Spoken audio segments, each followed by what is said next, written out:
Welcome to Wild Breakaway with Tom Chorsky. I'm Audra Martin. The Minnesota Wild came into the game tonight against the Columbus Blue Jackets, missing 5 of their key players. They had to bring in some reinforcements who certainly did their job. Unfortunately, it was not enough tonight as Columbus continued to answer right back, eventually forcing overtime and getting the 5-4 win here tonight in St. Paul.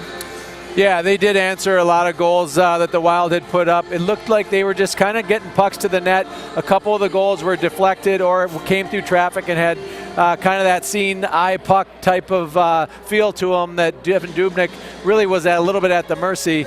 You heard Coach talk about a little bit of disappointment. I think that's okay. Put a little pressure on these guys.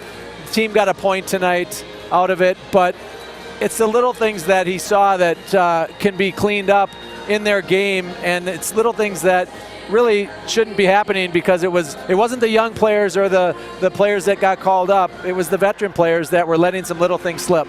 So unfortunately, instead of 2 points, the Wild have to settle for 1 here in the home opener at the XL Energy Center. Here's a look at tonight's final stats. 35 shots on net for the Columbus Blue Jackets, 21 for the Wild. It was, though, a good night on special teams for the Wild. 2 for 3 with the man advantage, and 3 for 3 on the penalty kill. But again, Columbus continuing to answer back tonight. Each time the Wild would get out ahead, they were there with a goal of their own. And here's what the head coach had to say about that effort.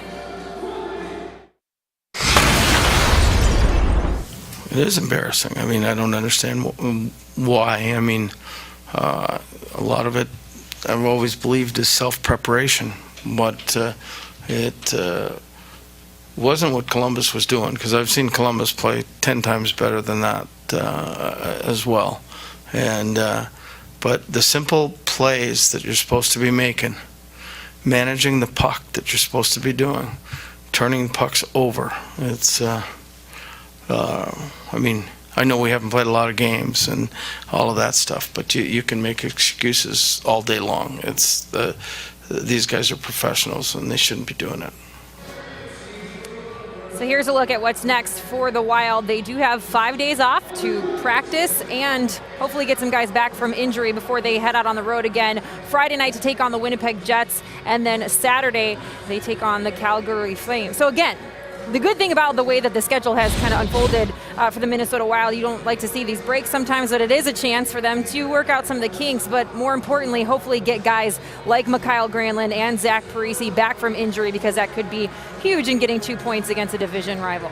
Yeah, you pay for these gaps later in the schedule, but now's a good time. But they got some things to work on. You saw Coach talk about the managing of the puck, and tonight the Wild did a good job winning faceoffs. I mean, Mikko Koivu was good in the faceoff circle, and Eric Stahl was tremendous in the faceoff circle. So they were winning faceoffs, which means you have puck possession, but they weren't managing it. They were giving it up after that. So those are the type of things they got to work on this week, because Winnipeg won't be an easy game. Winnipeg won tonight. They're 3-2. They got some games this week.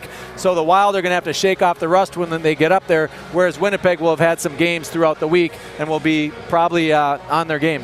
Well, we'll see if the Wild can take advantage of this time off and make it count. Friday night against the Winnipeg Jets. We look forward to seeing you Friday night for Wild Live, presented by CenturyLink. We'll see you then. In the meantime, for Tom Chorsky, I'm Audra Martin. Thanks for joining us on Wild Breakaway.